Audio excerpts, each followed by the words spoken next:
Today, we will chat with Premier Danielle Smith on the one-year anniversary of her government. Big news for the City of Calgary as a deal for the new event centre has been finalized. We'll chat with Minister of Transportation and Economic Corridors, that is Devin Dreeshen, on how the province is supporting that project. Jason Nixon, the Minister of Seniors, Community and Social Services, will join us to chat about the latest for seniors and housing in Alberta. And finally, the Executive Director of the Premier's Office, Rob Anderson, is going to pop by to chat about what the government has done over the last year and what we can expect going forward. Hi there, and welcome to the Alberta Update, a look at what's happening in your province. I am your host, Bruce McAllister, and the Executive Director of the Premier's Southern Office in Calgary. Well, the date was October 11th, 2022, and recently elected United Conservative leader Danielle Smith was sworn in as the 19th Premier of Alberta with an ambitious plan to put Albertans first. First, the Premier took the reins, then she announced her new cabinet and got to work immediately.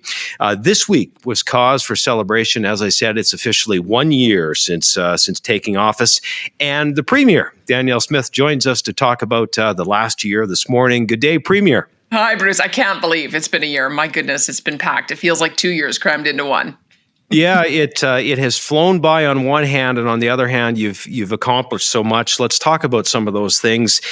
Lots of changes in learning over the last 12 months, for sure. What would you say has been the biggest highlight, or maybe even touch on a few of the accomplishments you're most proud of? There really are so many. As we were going through, looking at the things we'd accomplished in the last year, I think it turned into a 3-page press release. But one thing I would say that I wanted to bring is some stability to the party. There'd been a lot of division. There'd been, spilling out into the media. I think people were worried that we wouldn't be able to stay together as a team because we do have a lot of different viewpoints represented in our caucus. And so I've just been so delighted that everybody has come together and that we're pulling in the same direction. And I think part of it is honoring the legacy of the first term, because there were so many great things that happened that I've been able to carry on. The focus on bringing new people here through the Alberta's Calling campaign, the investment climate that we've created that has resulted in multi-billion-dollar deals. We built on that with an agri-food tax credit. We'll be doing more of that. We've created stability with the fuel tax reprieve, and we've sent a signal to the business community that we're not going to keep on increasing taxes. We created a balanced budget framework that allows us to manage surpluses, and then we've also done some new things. I knew that one of the things I wanted to accomplish is to really reform healthcare in a way that was patient-focused and created a better environment and more choices for workers on the front line, who I think have really had a very tough time and have been under a lot of stress over the last number of years. So we've started that reform and are beginning to see some real progress. And I'll just say one more thing that I've been so pleased to see as well, is that the caucus and our party have really come around the idea of how we can be a leader on the energy front and still have dramatic emissions reductions. And this is one of the big battles that we're facing with Ottawa right now, is we're going to do things our way. We're going to do things the Alberta way, which is going to be the right way. And I think that's a battle that we have to fight, and it's one that we have to win. There's many more things. I should just put one more in, because one thing that I was really hopeful that we could do is we could begin the process of bringing some digitization to government so that we could do better service delivery. And we created a new Department of Technology and Innovation led by Nate Glubish. And I can tell you major projects that are underway that are going to make a big difference in the lives of people. For instance, the affordability payments. They engineered a web portal so that people could sign up and get $100 checks to help them through the first 6 months of this year. And they were able to do that in 2 months. And then, of course, when the devastating fires hit, we had to support 35,000 people with emergency payments who were displaced from their homes. And they managed to put that online within a week. And then the tragedy that happened with the E. coli outbreak, we needed to bring in some compassionate payments to help those parents who had to find emergency childcare as they were taking care of their little one at home. And that they were able to put that together in a week. So whether it's land titles or whether it's other front-facing services, those are the things that I think are going to be transformational. And we've just gotten started. It's very exciting. It's an ambitious agenda. Boy, you covered a lot of ground. Let me follow up on a few of those things. I'd like to start with healthcare, if I could, Premier. Clearly, you ran on a commitment to improve the system for Albertans. Are you pleased with the progress that you've made to this point, that the government has made on this file?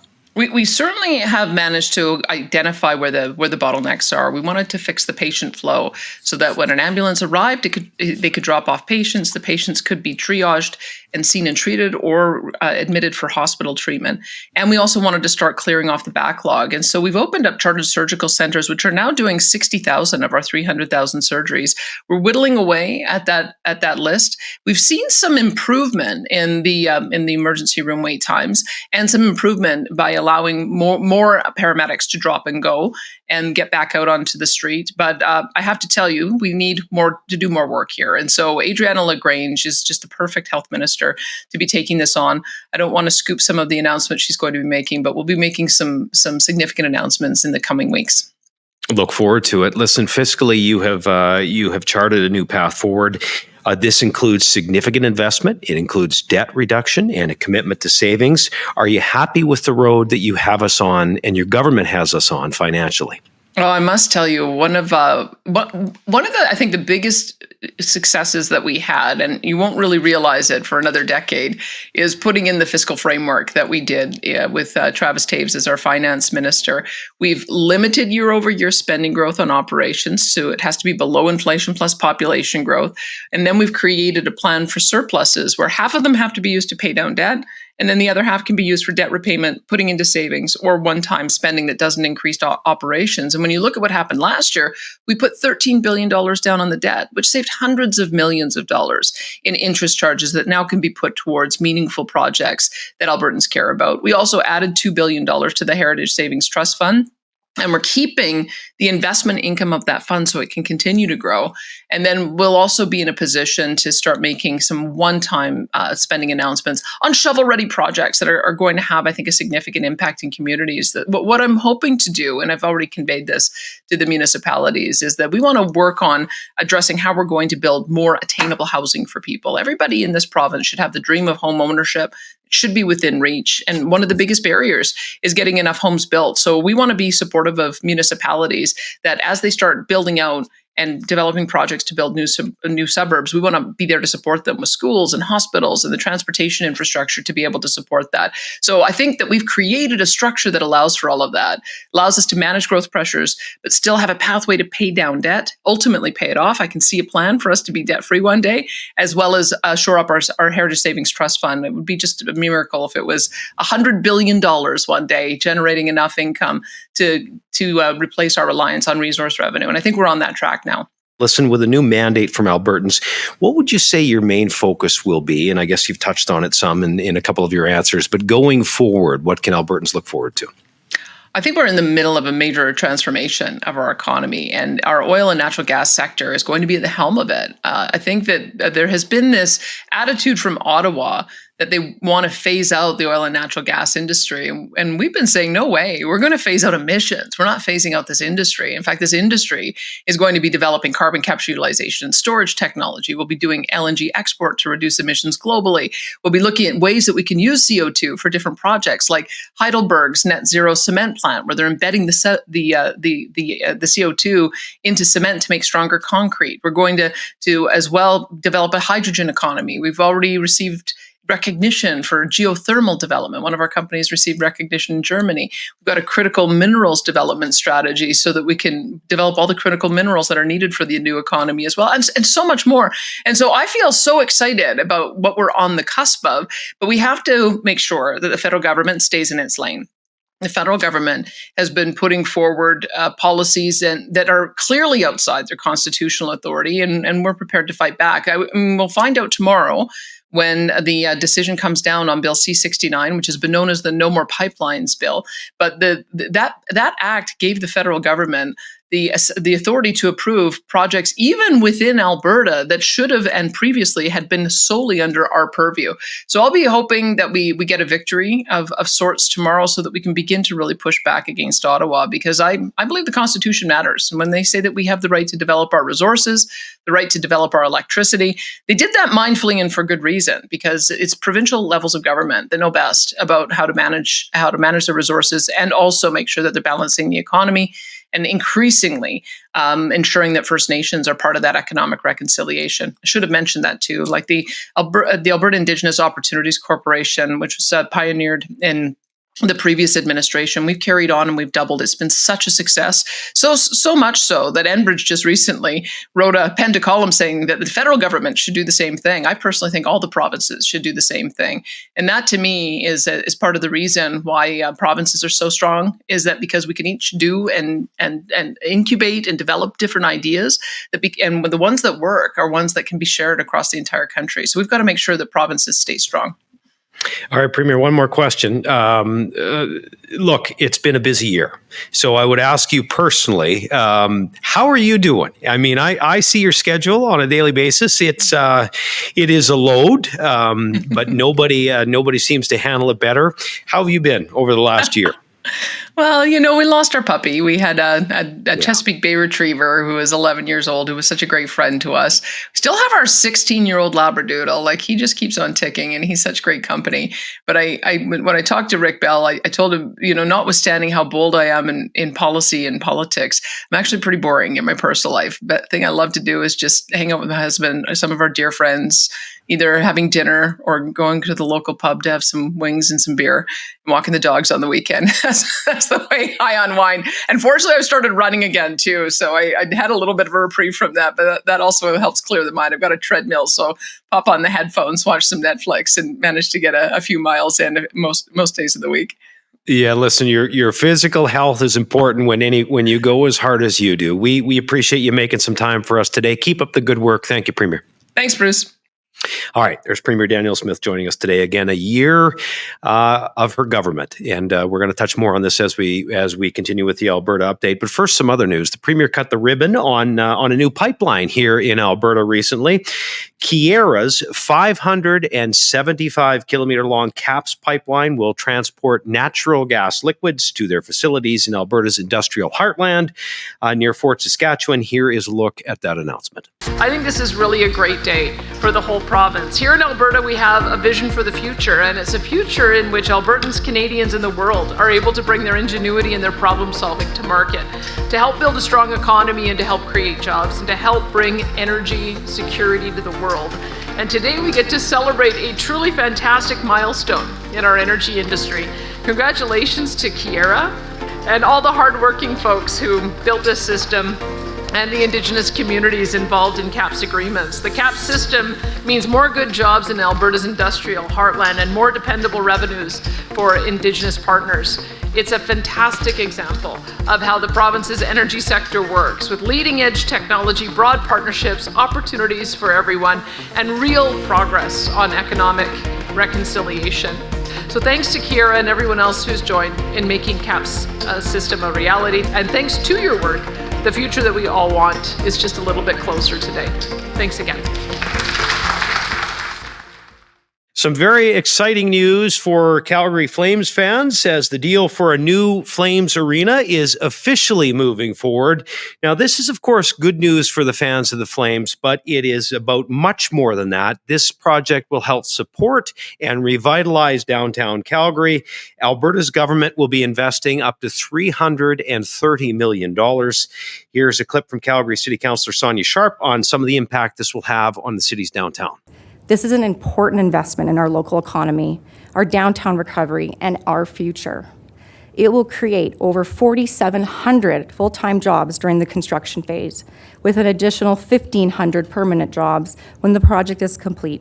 And joining us now to talk more about this is the Minister of Transportation and Economic Corridors, and that is Devin Dreeshen. Good day, Mr. Dreeshen. Thanks for taking some time.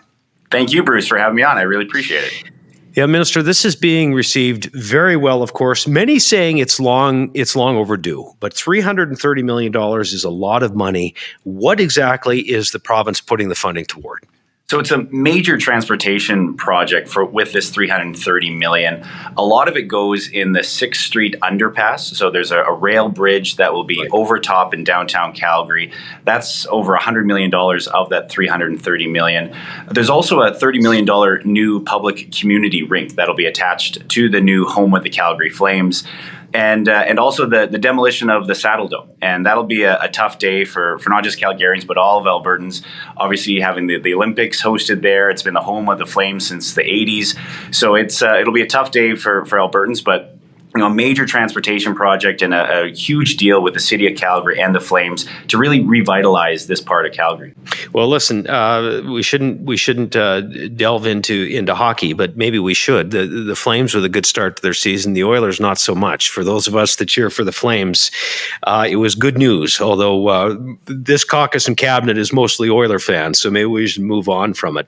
Hey, revitalizing Calgary's downtown is a big part of this project, isn't it? How will this reshape the city? Yeah, I'm an Oilers fan, so all of this is really tough for me. I knew that. But no, for Minnesota Sylvan Lake, so it's in between Edmonton and Calgary. My family split, the constituency split on Flames and Oilers. But no, this is a huge, to revitalize this part of downtown is so important. And there'll be, new shops, new retail, new hotels, mixed use development in this area. And obviously our downtown cores in both Edmonton and Calgary, we want to make sure that they're thriving and that people are attracted and want to live there and feel safe in these areas. So this will be the new Rivers District in Calgary will be a completely new community, and just really looking forward to the development of it. And it should take just a few years to get all this zoning done through the city and construction started and finished. Boy, so many people talking about it. It's huge. We've seen the transformation of Edmonton and what happened there when they got their new barn.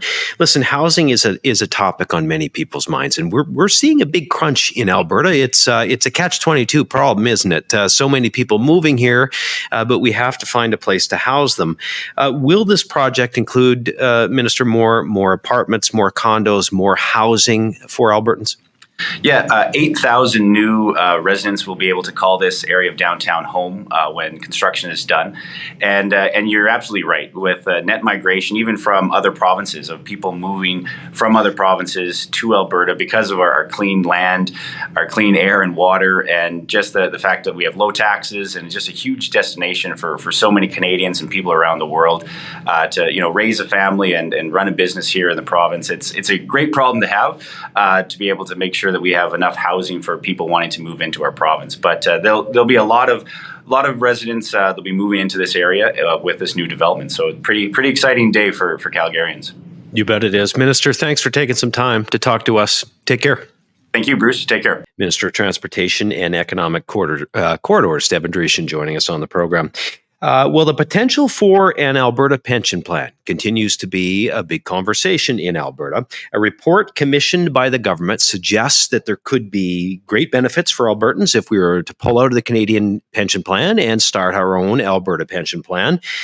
This would only happen, however, if the majority of Albertans support the idea. Here's a look at some of the details of the proposed plan and how you can have your say. Alberta's government is exploring a new possibility, an Alberta Pension Plan, or APP for short. You might be wondering, what's in it for you? You see, in 2020, Alberta's government commissioned LifeWorks, an independent third-party consultant, to review the potential for an Alberta Pension Plan. Their analysis found many benefits for Albertans. That's because Alberta's young working population and more jobs with higher wages has resulted in Albertans over-contributing tens of billions into the CPP compared to the benefits we've received. This means that Albertans could save over $5 billion in just the first year if we moved from the CPP to an Alberta Pension Plan. These savings could increase each senior's monthly pension payment, or even provide a large bonus payment for seniors at retirement. Or these savings could be used to save Alberta workers up to $1,425 in payroll deductions every year.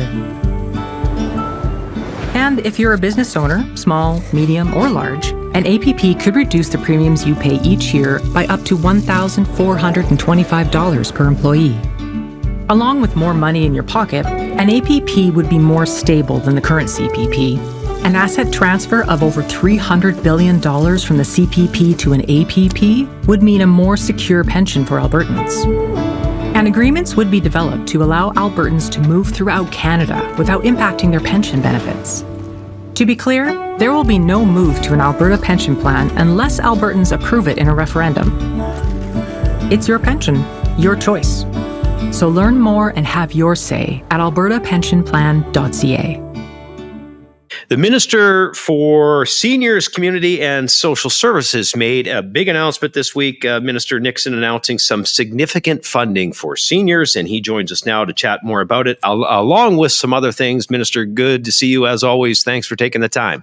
Well, great to see you, Bruce. Thanks for having me on.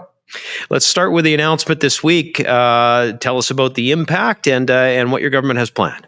Well, I was excited yesterday to be in Calgary and announce several $1 million to go to healthy aging to be used for grants through Healthy Aging Alberta, which is going to be able to help seniors remain in their homes. You know, seniors lodging and seniors housing is a big part of our affordable housing file here in Alberta. About 25% of that file is actually seniors housing, senior independent apartments, and about 18% of it is lodges. But we do know that long-term, we can't build lodges for all of our seniors, and that we're hearing very clearly from seniors in Alberta that they want to remain in their communities for as long as possible.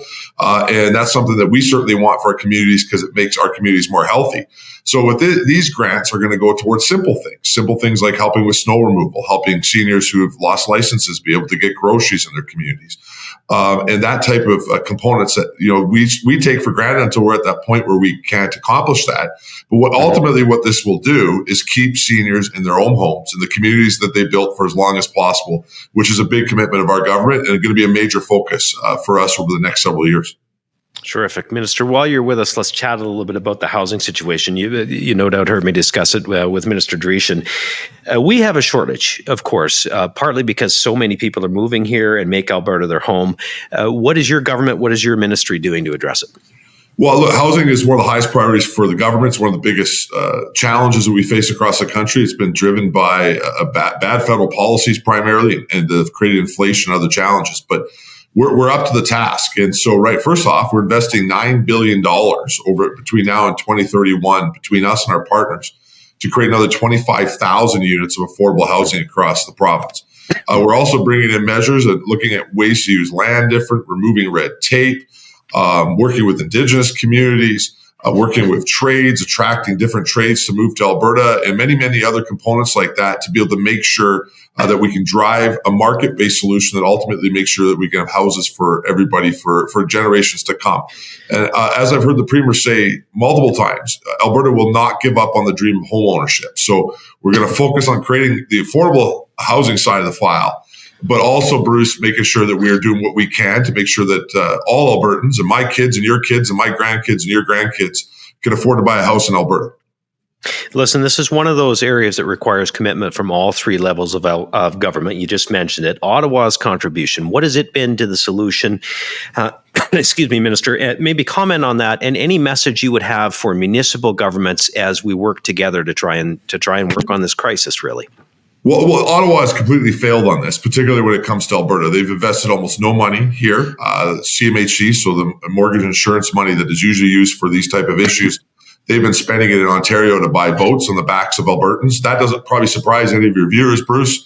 We see that throughout government. It's outrageous. Me and all of the major mayors in this province have called for per capita funding on this issue, and we're going to continue to push back on that. But the number one thing we need Ottawa to do is stop doing more harm. We see Justin Trudeau and his federal Liberal government continuing to bring forward policies that are creating this housing crisis and particularly the inflation crisis. So we need them to stop with bad environmental policy and get focused on making sure that Canada is a great place to do work and that Canadians all have homes. Sadly, I'm not that confident that we'll see the Prime Minister do that, but that's what they should do.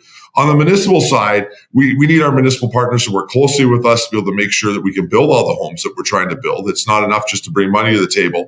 We need to make a regulatory system, approve zoning, approve bylaws that are going to not hold up housing. And we've seen some action from Calgary and Edmonton, in particular in the last couple of weeks, that I think is promising. But our message, the Premier and I's message on this issue to all municipalities is the time for blocking projects is over. We need to build houses, hundreds of thousands of houses. And we're going to do what it takes to be able to make sure red tape's out of the way. And again, so we can make sure that the dream of home ownership is not gone in this great province. You bet. Listen, it's music to the ears of most Albertans, I think. Let free enterprise reign, let choice and competition rule the marketplace, and let's provide some housing options. Minister, thanks for your work on this file. Thanks for joining us today. Thanks. There's Minister Jason Nixon joining us today.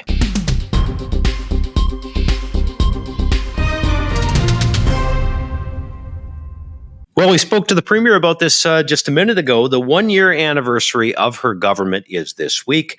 One of the people working hard behind the scenes on behalf of Albertans is the Executive Director of the Premier's Office. That is Rob Anderson. And Rob joins us to discuss, I guess, the year in review today. Rob, thank you. Good to see you. Thanks for taking some time. Good to see you, Bruce. Thanks for having me. Listen, it's been a year, and the Premier outlined some of the highlights and some of the things that you've been focusing on. She talked a lot about some of the accomplishments. Excuse me, a frog in my throat today. You have been with the Premier throughout the campaign, of course, through the transition. You're a big part of the team working on the Premier's agenda on behalf of Albertans. From your standpoint, Rob, maybe reflect on the last year. Well, it's been a wild whirlwind, actually, over the last year, but it's worked out really well. Obviously, I've just been amazed by the ability of this Premier to take on basically anything that has been thrown at her. I mean, we had a very hotly contested leadership election.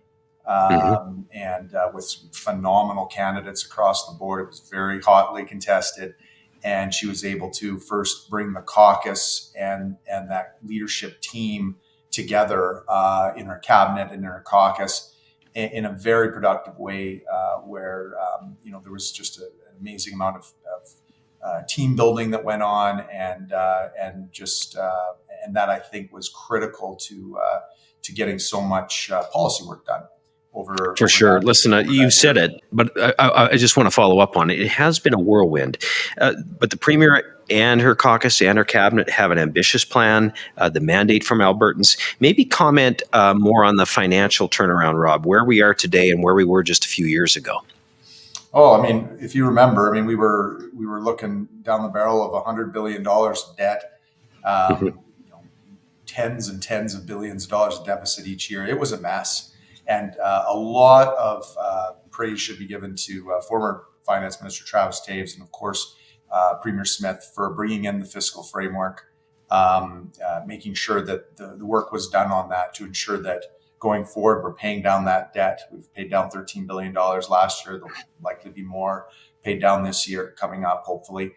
Obviously, more savings, $2 billion invested in the Heritage Savings Fund. The idea there is to grow the savings fund to eventually where we don't need to rely on natural resource revenue to make ends meet in the budget, and then just making sure that we control spending. That as we make investments, as the government makes investments, Premier Smith's been very clear. She wants to make sure that we don't get into a habit of spending more than inflation plus population growth, because when we do that, we'll find ourselves right back in debt when we have a few lean years. So these are great accomplishments in a first year, and it's been quite a financial turnaround, and I really hope to see it continue. Rob, listen, Ottawa has certainly provided its share of challenges, hasn't it? Obviously, it's positioned toward our oil and gas industry, toward the electricity grid, and some of the unrealistic expectations. Maybe comment on the challenges of working with the federal government and this government's commitment to stand up for Albertans. Well, obviously, that started right off the hop with the passage of the Sovereignty Within a United Canada Act. It's been so important to this Premier to make sure that Ottawa understands that we are going to protect our provincial areas of jurisdiction, to develop our natural resources, to generate electricity, to oversee our lands and our agriculture and so forth. These are critical to Alberta's success, to our economic viability as a province. And she wanted to make sure that Ottawa could not erode those things away. So, obviously there's lots of moving parts right now, but one thing is for sure, this Premier has the tools that she needs, and more importantly, the will that is needed to stand up to the folks in Ottawa who just don't seem to want to abide by the Constitution. Listen, I know how hard you're working behind the scenes, and on behalf of Albertans, thank you for that. Appreciate the time, and enjoy it, and keep up the good work. Thanks, Bruce. Take care. There's Rob Anderson. Rob is the Executive Director of the Premier's Office here in Alberta. Well, great news this week for hardworking Alberta parents. The United Conservative Government is expanding Alberta's Space Creation Grant to provide childcare centres, which will help create over 22,000 new childcare spaces here in Alberta. The $28 million project will focus on making new licensed spaces in high need and in high demand communities.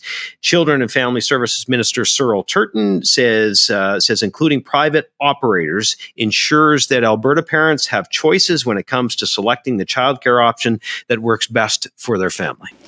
Parents who are challenged to find accessible and affordable childcare right now will be happy to know that funding will focus on creating new spaces in communities where they are needed the most. And the grant will help us meet our overall commitment to create over 68,700 new affordable licensed spaces by 2026. More families than ever will see their options expand and their fees go down. We believe that promoting a mixed market approach, as endorsed by our minister and current government, is the right step forward for the future of Alberta's childcare. Now, we should point out this funding will also bring Alberta closer to achieving its goal of an average of $10 per day childcare by 2026.